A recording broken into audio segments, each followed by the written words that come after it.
চিকিৎসক ও নার্স সংকট সহ নানা সমস্যায় জর্জরিত পঞ্চগড়ের তেঁতুলিয়া উপজেলা স্বাস্থ্য কমপ্লেক্স। চিকিৎসক ও কনসালটেন্ট মিলিয়ে ৩৮ পদের বিপরীতে কর্মরত মাত্র ৮ জন।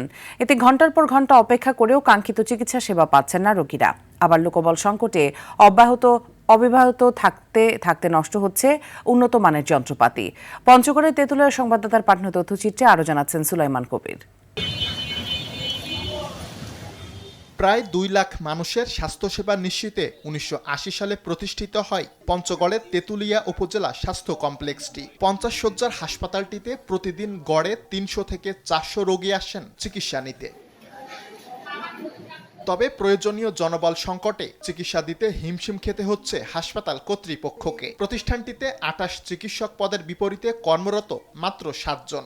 একজন কনসালটেন্ট করছেন ১০ জনের কাজ।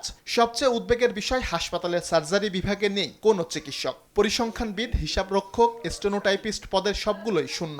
ফলে সেবা নিতে এসে প্রতিনিয়ত ভোগান্তিতে পড়ছেন রোগী ও তাদের স্বজনরা। তো একজন শুধু ডাক্তার আসে সকালে, পরে আর কোনো সারাদিন কোনো খবর থাকে না। ডাক্তার সংকট তো আছে, একমাত্র শাকিল স্যারের ভরসায় চলতেছে। মানে আরো ডাক্তার হলে ভালো হয়, যে শিশু ডাক্তার, সার্জারি ডাক্তার। যন্ত্রপাতি আছে সেগুলো যে মানে লোক না থাকার কারণে বুঝছেন এই সমস্ত এগুলো অকেজো হয়ে যাচ্ছে। এই ডাক্তারগুলো যদি সব এখানে দেওয়া হয়, এই উপজেলার মানুষ অনেক উপকৃত হবে।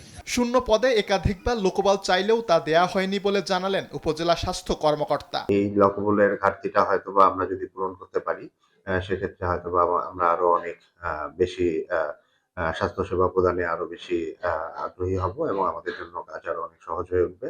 দ্রুত হাসপাতালটির সব সংকট দূর করে উপজেলাবাসীর স্বাস্থ্যসেবা নিশ্চিত করবে সরকার, এমনটাই প্রত্যাশা হাসপাতাল কর্তৃপক্ষ ও তেঁতুলিয়াবাসীর। সুলাইমান কবির, RTV।